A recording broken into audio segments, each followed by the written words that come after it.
busy in your absence. Their first game nearly failed. Nothing will go wrong. A year before we shipped Half-Life 1, people in the company looked at what we had and said, this isn't good enough. We made some pretty big mistakes. And their second was stolen right out of their own offices. At the time, it was shocking. That was a dark day for us at Valve. I had people in the company coming to me and saying, you know, are we going to go out of business? But they took the world of gaming to the next level. It's just amazing now that what we can do. It was more than just a video game. It's more and more possible for more people to look at games as not just entertainment, but an art form. This is the amazing story of Valve and Half-Life. Wake up and smell the ashes.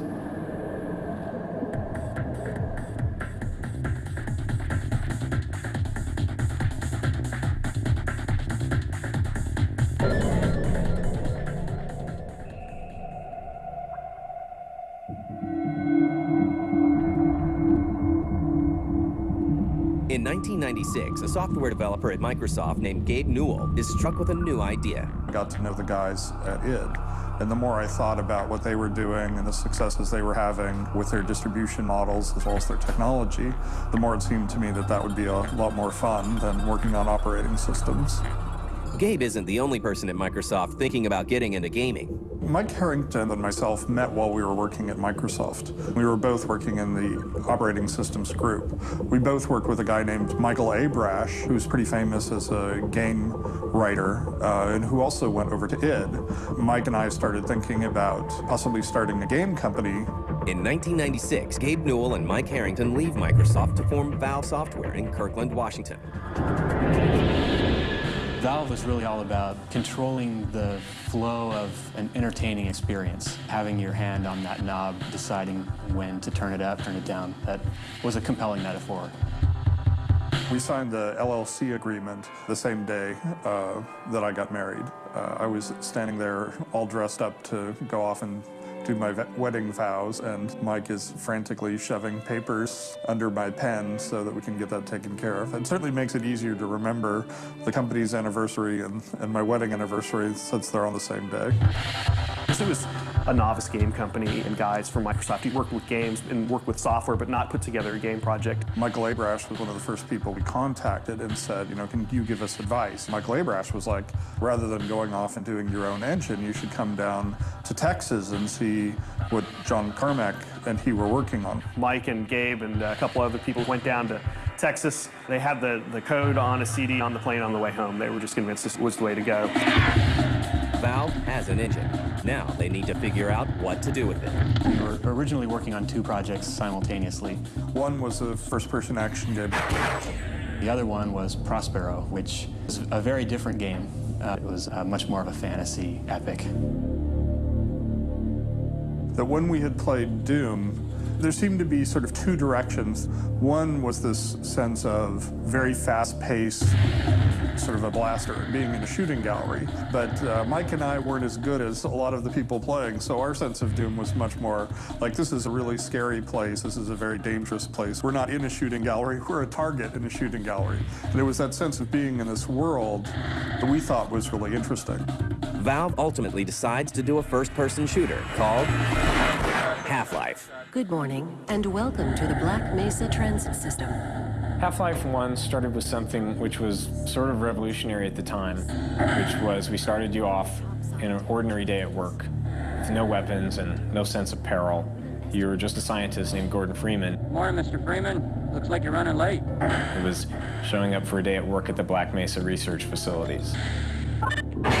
Weren't you supposed to be in the test chamber half an hour ago? Procedures today, Gordon. You started the day involved in an experiment that went badly wrong. Oh, hell literally broke loose. All of a sudden, from mild-mannered scientist, you become a crowbar-wielding savior of the universe. It's a perfect sort of story setup for what then becomes a fight for survival. Really, it was just the momentum of Half-Life that caused the production of Prospero to stop. It's not long before Valve realizes the pieces of Half-Life aren't fitting together. About a year before we shipped Half-Life 1, people in the company looked at what we had and said, this isn't good enough. We looked at what we had accomplished so far and realized that we'd made some pretty big mistakes in terms of how we were going to achieve these effects. So we seemed to, at that point, be at a juncture. The team must decide to either ship the game as it is or to throw out everything and start fresh. Oh my God, we're doomed!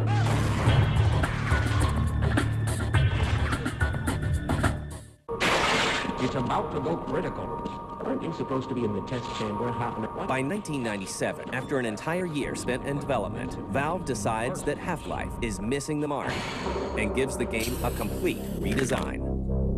You know, we really believed that the right thing to do was to focus on building something that's really good, in spite of the fact that it was going to cost us a lot of time and cost us a lot of money. And also, it's just very stressful to have been working, you know, at that point for a year and say, okay, well, we haven't really gotten as close as we would have hoped by now to the thing that we were wanting to create. The decision has an unexpected effect on the team. So rather than demoralizing everybody, we were dealing with our situation honestly, that we were admitting that things weren't up to par yet, and that they were really glad to see our commitment to building a really good game. Surprisingly, I think that morale actually got better. To get Half-Life done right, Valve adopts a unique approach to game development. So as we design the games here at Valve, a lot of the design teams tend to break off into subgroups known as cabals. Which was a more collaborative process, sort of allowed people to participate in an additive way without having to be hypercritical or argumentative. It was most productive working through all the details of building a game design. And that was enormously successful. What we ended up doing was build cabals around different pieces of functionality, like Half-Life multiplayer had its own cabal towards the end. It doesn't take long to get Half-Life back on track. One of the most important things about Half-Life is that we kept a really immersive first-person experience, and we never broke it. We had talked about going away to a third-person camera at times, and we decided that was a bad idea, that we wanted to keep the pressure on for the whole time, so that you're in this character, and these things are happening to you, and we don't let the pressure up. In creating the character of Gordon Freeman, we wanted to do someone who was quite a bit apart from the typical action game hero. We wanted to do a character who was really transparent and everyman, not your typical action hero. We decided that we wanted to do something that hadn't really been done in a first-person shooter. Gordon, you're alive. Thank God for that hazard suit. And have these characters that were allies that made it more fun to move through the game with. Lead the way. We'd done the scientists and Barney who would talk to you. Let's get the hell out of here. Follow you, and they had some behavior. They would reveal bits of the story as you went through the levels. Don't count on Cavalry finding us down here. Wait for the surface. You know, we were really excited at that point that we had made, you know, a character whose mouth could move while they were playing. Destroy the damn thing before it grows any larger. Stop! That ended up being a really good assumption to make. People talk a lot about how much they loved Barney and would drag several Barneys through the game with them and really protect them and not let them get killed. The different thing that Valve did with AI was really just the amount of attention we paid to it. Soon, the gaming world starts paying attention to this new first-person shooter. In 1997, when we went to our first E3, we were off the main hall. Initially, people weren't very aware of us, and then the word of mouth started to pick up. Gotten a lot of support and ended up winning, you know, the best action game of the show. Valve finally releases Half-Life in November 1998, and it takes the industry by storm. It was more than just a video game. It actually was almost like a movie in the way that it played out. Valve was able to do something that had never really been done before with a video game. It mixed science fiction and horror in this really boiled down, intense way. We weren't really expecting anything like the kind of response we got after it was released. Half-Life is named Game of the Year by 50 different publications. It makes $22 million in sales in its first year, and will go on to sell 8 million copies worldwide, bringing in more than $100 million. 2 best-selling expansion packs are also released for the game. A large part of Half-Life's success is also due to user-created modifications, such as Counter-Strike. The mod phenomenon with Half-Life was a major boon to the entire PC industry. The mod community kept Half-Life at the top of the sales charts for years. No! Get it off me! Get it up! I was really interested in the whole theme of military warfare and terrorism and counter-terrorist units.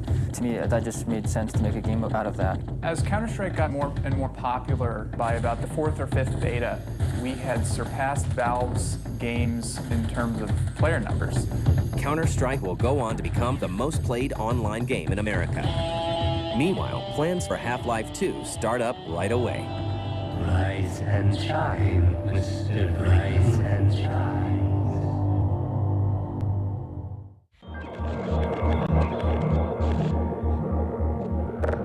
Half-Life is a worldwide phenomenon, but Valve Software isn't done yet. Development on Half-Life 2 starts in 1998. There was a meeting early on with the Half-Life 2 team where I said, you don't have to worry about how long it's going to take. You don't have to worry about how much money you're going to spend. The only thing you have to worry about is making it the best game of all time. Here in the art war room, as we call it, the artists went out on location to find a lot of references for Half-Life 2. Half-Life 2 will take full advantage of all the latest technological innovations. In Half-Life 2, the technologies in the source engine really grew out of our desire to create these things when we were working on Half-Life. And we've really gotten to a point now where we can do pretty much whatever we want to with animation, with modeling, so that the shortcomings that people were working in the game industry before aren't acceptable anymore. So we're having to hire a lot of people from the film industry. It's just amazing now that what we can do. We can have scenes where people animate and respond. Don't drink the water. They put something in it. The player can be any location in the room, and the characters will still play out their scene and animate toward him, gesture at the player, look at the player, follow him. Cover me, Gordon! All the time while revealing this of the story. How it always starts. First the building, then the whole block. We found that we needed to really make much stronger demands on our voice actors and go to some traditional Hollywood actors to get the level of acting that we wanted to have. Are you sure you don't want me to swap out the polarizer? When we started to get these great animators working on the game, we realized how much farther we could bring our acting. The inspiration for our facial animation system was the work of Dr. Paul Ekman. He's a researcher that came up with a catalog of facial movements and the expressions.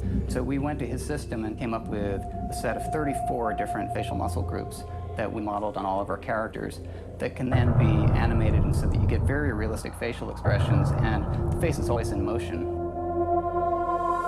The differences between animating for film and for games is mainly in games, you don't have close-ups and such like that. What a director does when they're blocking out a movie, they're like, this actor needs to move here and deliver this line and look at this other actor. Which in film, you know exactly, what angle you're animating for. And in games, you have no idea, especially in Half-Life 2. It's all an interactive experience. We don't go to cutscenes or anything like that. Our camera is constantly moving because it's the player. It's to get the player to have an emotional reaction, these characters are really like acting out a scene.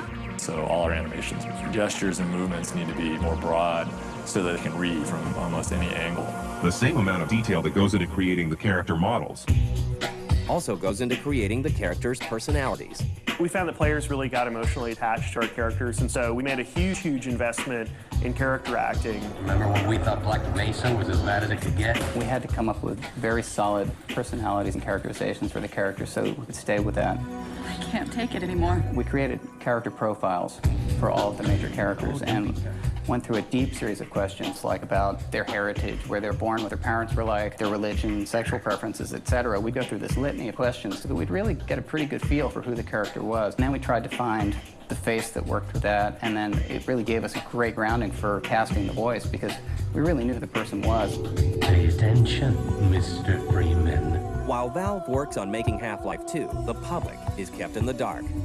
So we kept waiting until they finally were able to show something and showed some technology of what they were working on. It's not until E3 2003 that Half-Life is finally revealed to the world. The reaction we got when we first showed Half-Life 2 at E3 was tremendous. Right off the bat, it was like, whoa, wow, look at that. People instantly start planning the upgrade of their PCs. It was just great for the whole team to know how much the audience out there was waiting for this game and how excited they were with just the pieces that we showed. When we initially announced the game, we also were pretty bold about announcing a release date. Gabe Newell walked into the room, sits down and said, Half-Life 2 is coming out on September 30th. Really? Is it? No, say it ain't so. And we also said, surprise, you haven't heard about it until now, and you're going to be able to be playing it in just a few months. Well, as it turns out, it wasn't so, and a year later, it's just about heading out. I'd like to thank you all for coming, and when the game's out, I hope you enjoy it. The anticipation for that one game is just absolutely incredible. Half-Life 2 is a huge hit at E3, and Valve is riding high. But in just a few months, everything will come crashing down.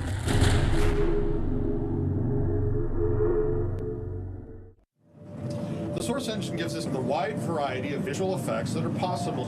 After a hugely successful E3 showing in 2003. And of course, what tech demo would be complete without a giant pachinko machine? Valve promises gamers that Half-Life 2 will be ready in September of that year. Thank you very much. But Valve won't make that date. Instead, they will become the victim of one of the biggest hacks in gaming history. One of the biggest challenges we've had in developing Half-Life 2 was the theft and release of the source code of the game on the internet. Somehow, a hacker was able to set up some sort of code recording software on Valve's machines and was able to actually steal the Half-Life 2 source code and then distribute it across the internet. Well. At the time, it was shocking. That was a dark day for us at Valve. So it started with me being perplexed by the behavior of my PC. And it's like, hey, why is my PC doing this? So I ended up reformatting my hard drive and just sort of saying, well, okay, hopefully that was some strange transient phenomenon. But then we continued to see sort of odd behavior in our network. Some of our internal communication showed up on the internet. And at that point, we were pretty sure that we were compromised. We didn't know how badly it was. It was like, okay, somebody's gotten into our email. So we disconnected ourselves from the internet.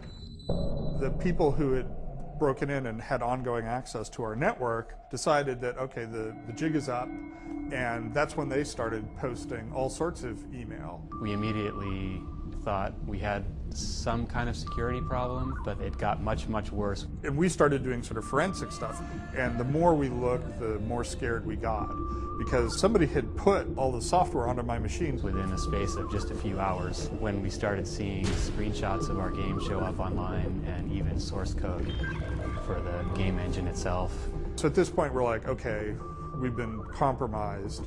We all have to get new credit cards and that sort of thing. And then they posted the source code. It sort of said, ah, ha, ha, ha, you know, whatever it is that they were saying. And the bottom just fell out. Everybody at the company was completely freaked out. And from there, a bunch of people got their hands on it and started playing it and posting more images of the game. I had people in the company coming to me and saying, you know, are we going to go out of business? You know, what does this mean? Are we ever going to ship Half-Life 2 now? For the team, it's a blow to morale to have something that we believe in so strongly and that we care about so much be debuted to some number of people out there in a way that was unfinished and unpolished. It just hurt us, you know, to have that happen. You know, we were getting these statistics of like, you know, 4 million people have downloaded the source code to the game. And we're like, oh my God. You know, and people were starting to post X-rated screenshots of our characters having sex with each other and just doing all of these things.